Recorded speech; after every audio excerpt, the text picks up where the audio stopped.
کہتے جی دو آدمی سے بائی روڈ راستے میں ڈرائیور ہوٹل پر رکتے ہیں، لوگ اسے ہوٹل والے پیسے لیتے ہیں، مجھ سے اور ڈرائیور سے پیسے نہیں لیتے۔ میرا بھائی بات سنو، وہ نہ ہوٹل والے پاگل ہیں اور نہ تم اتنے چالاک ہو۔ ان کا مقصد ہوتا ہے کہ جب بس میرے ہوٹل پہ آ کے کھڑی کرے گا تو 50 سواریاں ہیں، 30 تو کھانا کھائیں گے، تو اگر ان میں 2 کو دے دوں گا کمیشن میں کھانا تو کیا فرق پڑتا ہے؟ وہ اس لیے آپ وہاں گاڑی کھڑی رکھ دو پھر تمہیں کھلائے۔ تو اس لیے بہتر تو یہی ہے کہ ایسے کھانے سے بھی بچا کرو کہ اس دھوکے میں آپ کو کھلا رہا ہے نا کہ تم ان کو کھینچ کے لے آؤ۔ اچھا، اس کی وجہ بھی دیکھا ہے ہم نے کہ ڈرائیور بھی اسی جگہ لے جائے گا جہاں اس کا کھانا ہے، چاہے وہ ہوٹل بالکل بیکار ہو، چاہے وہ دوسرے کے بجائے وہ 10 ریال لیتا ہو 11 ریال، اس نے پارے کھانے کے پیسے بھی تو ان سے وصول کر دیں گے نا۔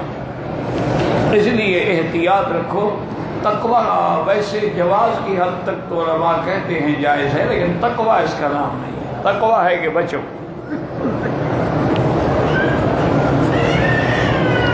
امام ابو حنیفہ رحمۃ اللہ علیہ کے بارے میں آتا ہے کہ آپ نے ایک آدمی سے قرضہ لینا تھا، اتفاق سے گرمی کا وقت تھا، آ رہے تھے تو راستے میں ہی اس کا شاید گھر تھا، تو حضرت کو خیال آ گیا کہ ادھر سے گزر رہا ہوں تو اپنے قرضے کی بات بھی کر لوں، تو آپ نے کنڈی کھٹکھٹائی 3 دفعہ اور پھر باہر جا کے کھڑے ہو گئے۔ وہ گھر سے جب نکلا اور اس کی نظر پڑی امام ابو حنیفہ میں تو آیا اور ماتھا چوما، ہاتھ چوما، کہا حضرت یہ کیا ظلم کیا ہے آپ نے؟ اتنی شدید گرمی میں وہاں دھوپ میں کھڑے، میرے گھر کے آگے جو دروازے کا شیڈ میں کم سے کم سائے میں تو کھڑے ہو جاتے۔ اور میں بھائی سوچا تو میں نے تھا، پھر میں ڈر گیا کہ تم سے قرضہ لینا ہے اور تمہاری دیوار کے سائے سے فائدہ اٹھانا قیامت میں کہیں سود کے زمرے میں نہ آ جائے۔ باقی تو جی آج تو مولوی نہیں سوچتا تو تم کیا سوچو گے؟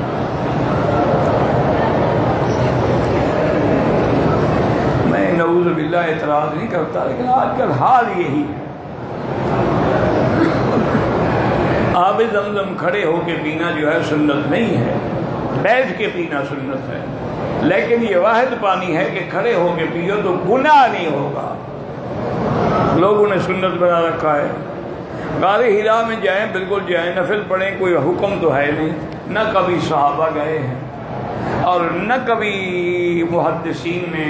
ویسے آدمی جاتا ہے، بڑی بات ہے، بڑا مقام ہے اور ایک مخصوص مقام ہے جہاں حضور بیٹھتے تھے، اگر جاتے ہیں تو کیا حال ہے، کوئی مسئلہ نہیں ہے۔ لیکن علماء نے لکھا ہے کہ جب کعبہ مل گیا تو پھر غار ہرا کا کیا مقام؟ وہاں تو نبوت سے پہلے بیٹھتے تھے نا، جب وحی آ گئی پھر تو کبھی نہیں بیٹھے، جب قرآن آیا پھر حرم میں بیٹھتے۔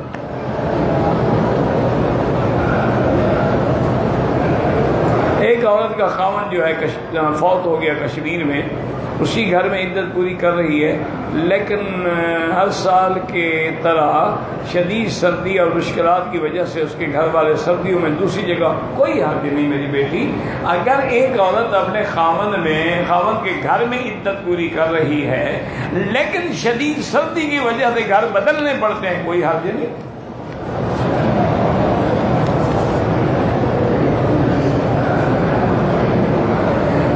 غلطی سے بائیں ہاتھ چھپا ہوا نہ ہو، دائیں ہاتھ چھپا ہو تو غلطی ہے، اور دم کوئی نہیں۔ میں حرام میں پیسے اچھا حرم میں حرام لکھا ہوا ہے، پیسے دینا چاہتا ہوں تعمیر کرنے کے لیے۔ اصولی بات تو یہ ہے میرا بھائی کہ الحمدللہ ان کو ضرورت نہیں ہے تمہارے پیسوں کی، لیکن آپ حرم کے دفتر میں جا کے جمع کرا دو، کسی کام میں لگا دیں گے۔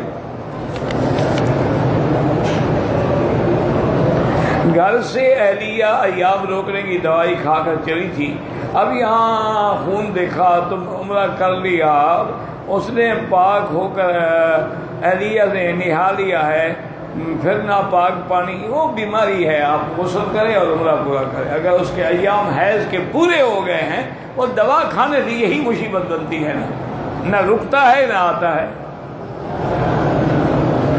مسجد عائشہ سے عمرہ کر سکتے ہیں، کیوں نہیں کر سکتے؟ حضور کی حدیث ہے۔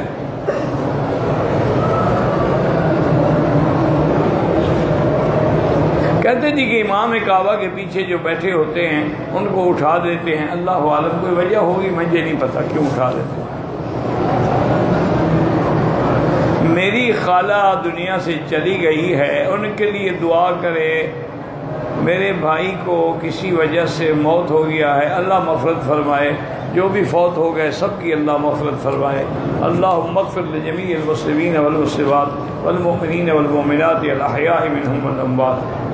دونوں کپڑوں کو عمرے کے بعد زمزم کے پانی سے دھوتے ہیں، کوئی مسئلہ کوئی نہیں ہے، کوئی دھو لے تو دھو لے، حکم کوئی نہیں، نہ کبھی صحابہ نے دھویا نہ حضور نے فرمایا۔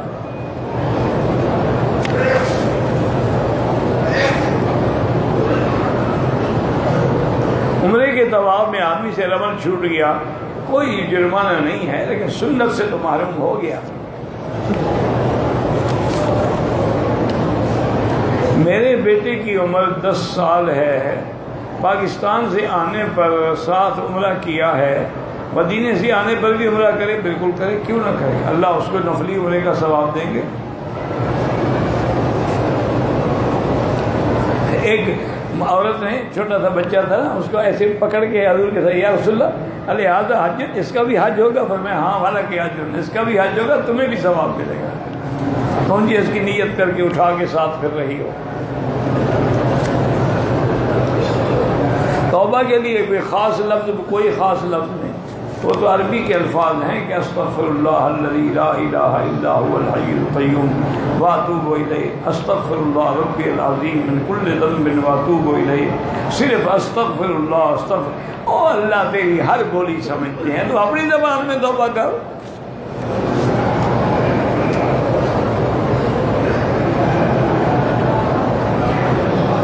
ایک خاتون جو ہے وہ 18 سال سے فرائض کی ہر رکعت میں فاتحہ کے بس جو ہو گیا اللہ قبول کرے، کوئی نہیں۔ ایک حدیث میں آتا ہے کہ فصاعدن، اس سے بعد علماء نے کہا ہے کہ ہر رکعت میں سورت بھی ملانی چاہیے۔ تو ہو گیا ٹھیک ہے۔ اتصال کا معنی صفیں برابر ہوں اور قریب ہوں ایک دوسرے کے، ایک یہ نہیں ایک ادھر کھڑا اور ایک ادھر کھڑا ہو، یہ اتصال نہیں ہوتا۔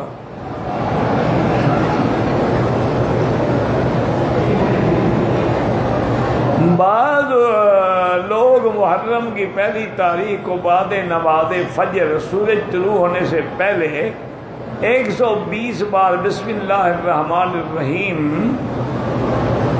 برکت کے لیے لکھتے ہیں۔ وہ کوئی نہ قرآن ہے نہ حدیث ہے نہ حضور نے فرمایا ہے۔ بسم اللہ الرحمن الرحیم برکت صرف محرم کی رات ہوتی ہے، آگے پیچھے نہیں ہوتی۔ بعض لوگوں نے بنائے ہوئے ہیں نا جی کہ شیعہ نہ بنے، کو شیعہ کے قریب تو آ جائے نا کسی طرح۔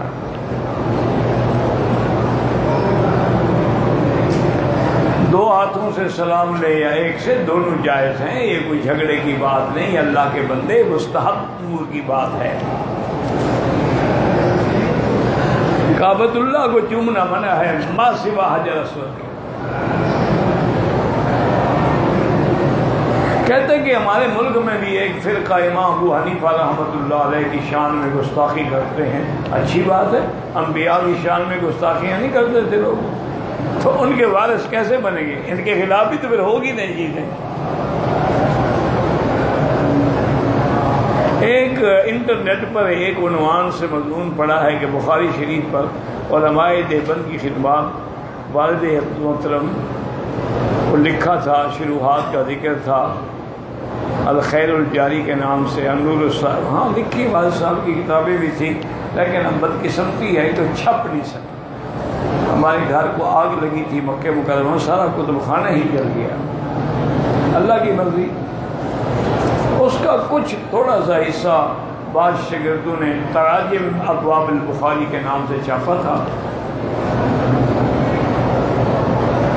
رد قادیانیت کے نام پر کوئی ایک کتاب ہے، سینکڑوں کتابیں موجود ہیں رد قادیانی۔ آپ جہاں رہتے ہیں وہاں کسی ختم نبوت کے دفتر میں جا کے مفت لے لیں۔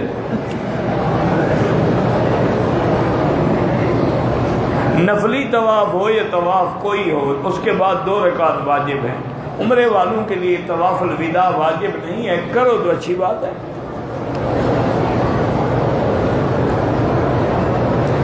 نفلی طواف اپنے لیے کسی کی طرف سے جائز نہیں ہے۔ عمرہ بھی جو لوگ فوت ہو گئے، والدین ہیں، اقارب ہیں، ان کے لیے کر سکتے ہیں۔ جہاں پر امام کعبہ کی آواز پہنچ جائے ہوٹل میں، ہم وہاں نماز پڑھ لیں۔ امام کعبہ کی آواز تو ٹیلی ویژن کے ذریعے تیرے ملک میں بھی پہنچ جائے گی، تو وہاں پڑھ لیا کریں، یہاں تشریف لانے کی کیا ضرورت تھی؟ آواز پہ نماز نہیں ہوتی جب تک صفیں نظر نہ آئیں۔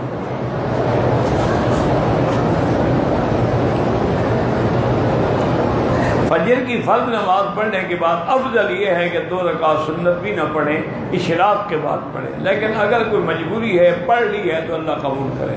افضل سب کے نزدیک وہی ہے کہ جب سورج نکل جائے، اشراق کا وقت ہو جائے، پھر پڑھو۔ جیرانہ اور مسجد عائشہ سے عمرہ کریں، نفلی عمرہ ہے، نہ کریں آپ کی مرضی ہے۔ حکم کیا ہے؟ سنت ہے۔ جیرانہ سے خود حضور پاک نے عمرہ فرمایا ہے، اور مسجد عائشہ سے حضور پاک نے حکم فرمایا ہے۔ ایک آدمی ادھار پہ چیز دیتا ہے، کھاد یا گندم، تو ریٹ بڑھا کے، وہ جائز ہے۔ انشورنس میں سود ہے، اس سے آدمی نہیں بچ سکتا، الا کہ حکومت کی مجبوری ہے کہ آپ انشورنس کے بغیر نہیں رہ سکتے، انشورنس کے بغیر آپ گاڑی نہیں چلا سکتے، انشورنس کے بغیر گاڑی کے ڈاکومنٹ نہیں بنتے، وہ مجبوراً جائز، وہ بھی تھرڈ پارٹی۔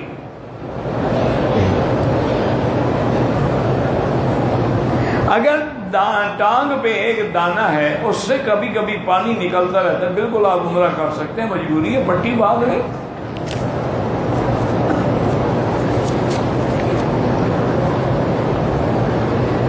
میں نماز میں بھول جاتا ہوں، اللہ سے دعا کیا کرو، اور اللہ تعالیٰ کا نام ہے نا، یا قوی یا متین یا قوی، یا پڑھ کے دعا مانگا کرو کہ اللہ حافظہ قوی کر دے۔ میری دادی بیمار ہے، اللہ ہر بیمار کو شفا عطا فرما۔ ایک آدمی سیونگ بینک میں سیونگ اکاؤنٹ کھولا ہے، وہ جو پیسہ آتا ہے وہ سود ہے، وہ حرام ہے، مدرسوں کو نہ دیا۔ وہ تو کوئی ایسے لوگ ہوتے ہیں، بعض غریب ہوتے ہیں، یا گھر میں یا حمام کسی مسجد کے خراب ہیں، یا وضو کی جگہیں خراب ہیں، ان کا وہ مدرسوں کو نہ دیا کریں، حرام ان کا پیسہ تو نہ کھلائیں نا۔ میرا دوست بیمار ہے، اللہ شفا دے۔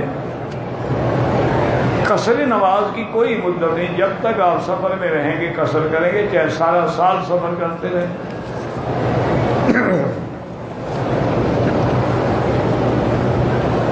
قاری مشتاق احمد ارشد کا انتقال ہو گیا، اللہ مغفرت فرمائے، اللہ درجات بلند فرمائے۔ میں ڈپریشن کا مریض ہوں، جس کی وجہ سے بہت زیادہ منفی سوچیں آتی ہیں۔ اللہ کا ذکر کیا کرو بس، الا بذکر اللہ تطمئن القلوب، دل کا اطمینان اللہ کے ذکر کے سوا حاصل نہیں ہوتا۔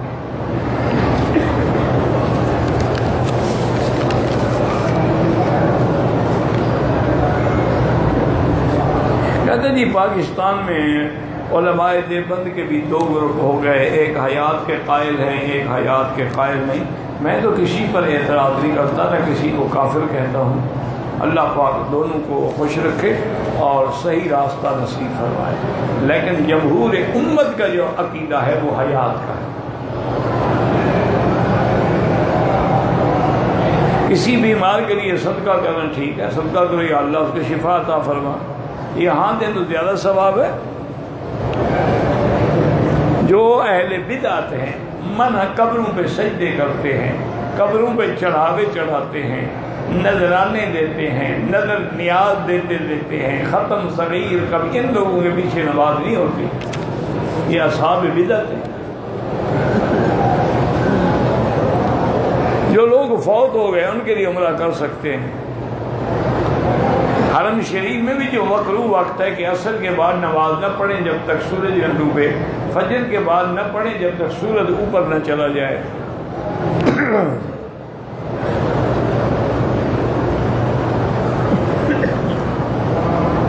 کہتے ہیں جی کہ پاکستان کے شہر چنیوٹ میں علماء کرام کی ایک جماعت ہے جس کا نام خدام فکر اسلاف ہے، دروس قرآن کے عنوان سے کام کرے، اللہ برکت دے، ہمت دے، جو بھی دین کا کام کرے اللہ کامیاب کرے۔ میری خالہ نے مدینے سے عمرے کا احرام باندھا، سفر کی تھکاوٹ کی وجہ سے ہم نے اس دن عمرہ نہیں کیا، ہم نے کہا کہ صبح کر لینا، انہوں نے احرام کی حالت میں صابن سے غسل کر لیا، بالوں میں کنگھی بھی کر، یہ تو پہلے بھی پوچھ چکے، اگر خوشبودار صابن تھا تو دم پڑ گئی، سادہ صابن تھا تو کوئی حرج نہیں۔ میلاد منانا جو ہے نہ قرآن میں ہے، نہ حدیث میں ہے، نہ خلفائے راشدین نے منایا ہے، اس لیے علماء کا متفق مسئلہ ہے کہ یہ بدعت ہے۔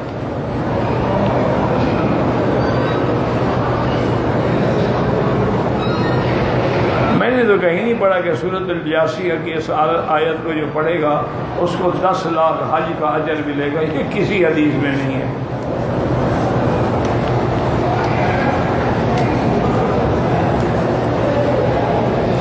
کعبۃ اللہ کی زمین جو ہے وہ تو حضور سے پہلے وقف ہو چکی تھی، مسجد نبوی کی زمین حضور پاک نے خریدی ہے اور اس کے پیسے حضرت عثمان نے دیے۔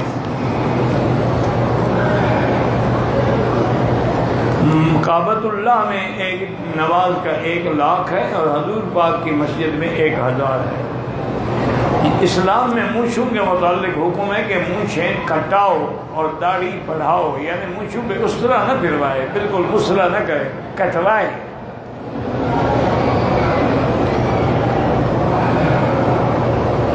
عمرے کے لیے صفا مروہ کے 6 چکر لگائے، اس دم نہیں پڑتا، 1 چکر جا کے پورا کر لو، کیونکہ اکثر چکر ہو گئے ہیں اس لیے دم نہیں ہوگا۔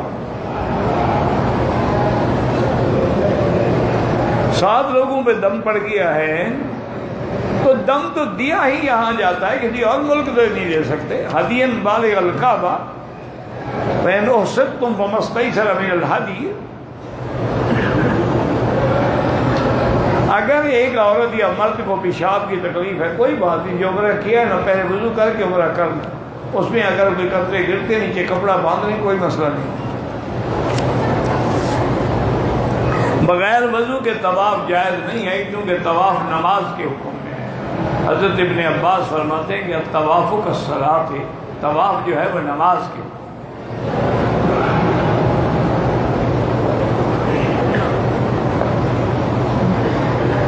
کہتے ہیں کہ اگر کسی کے سر کے بال گر جائیں اور وہ ٹرانسپلانٹ سے دوبارہ بال لگا، میرا بھائی گزارش یہ ہے کہ دوبارہ بال لگانا تو شریعت میں جائز ہے، لیکن اس کے 2 طریقے ہیں۔ ایک طریقہ تو یہ ہے کہ اسی بندے کے بال سر پہ مثلا پیچھے موجود ہیں، آگے سارے اڑ گئے تو وہ پیچھے والے بالوں کو آگے ٹرانسپلانٹ کر دیتے ہیں، آگے اس کو دوبارہ کاشت کر دیتے ہیں، یہ جائز ہے کیونکہ وہ تمہارے اپنے بال ہیں۔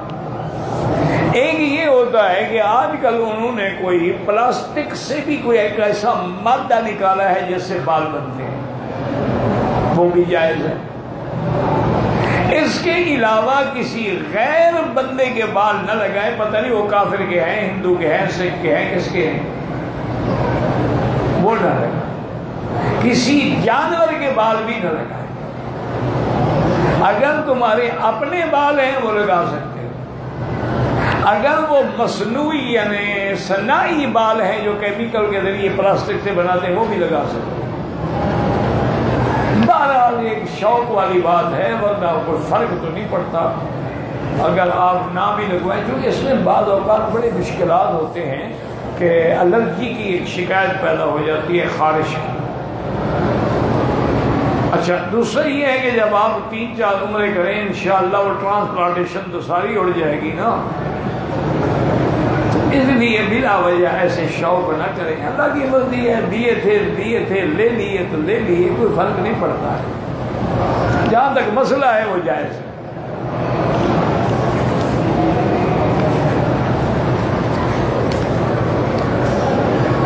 جدہ سے مکہ آتے ہوئے راستے میں کوئی میقات ہے؟ کوئی میقات نہیں۔ اب جدے والوں نے ایک پیٹرول پمپ ہے، وہاں وضو کی جگہ ہے، مسجد ہے، بس اسی کو میقات بنایا۔ میقات کوئی دادا جی کا گھر ہے، جو چاہے بنا لے، کوئی میقات شکایت نہیں۔ میقات تو ہے رابق کے قریب جوحفہ میں، یا میقات ہے کرن المنازل یا طائف کے قریب، یا یلملم ہے طریق لیس پر، اور تو کوئی میقات، حتیٰ کہ مسجد عائشہ بھی میقات نہیں ہے، یہ رانا بھی میقات، یہ حدود حرم سے باہر ہیں، حل میں ہیں۔ میقات تو الگ ہے، وہ تو 5 مواقیت ہیں۔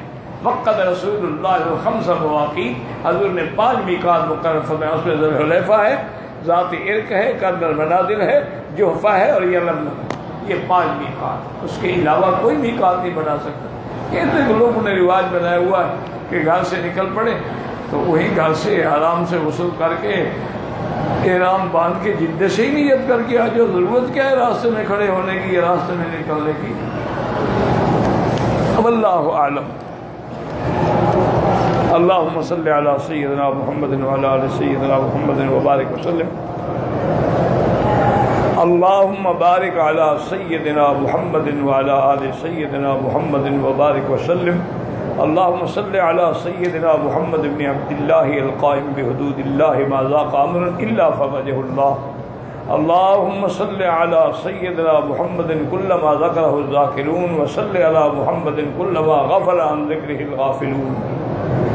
اللہم لا الہ الا اللہ الحلیم العظیم، لا الہ الا اللہ رب العرش العظیم، لا الہ الا اللہ رب السماوات ورب الارض ورب العرش الکریم۔ اللہم لا تدع لنا ذنبا الا غفرتہ ولا ہما الا فرجتہ۔ اللہم انا نسألک موجبات رحمتک وعزائم مغفرتک والسلامۃ عن کل اسم والغنیمۃ عن کل بر۔ اللہم لا تدع لنا ذنبا الا غفرتہ ولا ہما الا فرجتہ ولا کربا الا نفستہ ولا ضالا الا ہدیتہ ولا عسیرا الا یسرتہ ولا فسادا الا اصلحتہ ولا میتا الا رحمتہ ولا حیا الا ہدیتہ ولا حاجت الا قضیتها یا ارحم الراحمین۔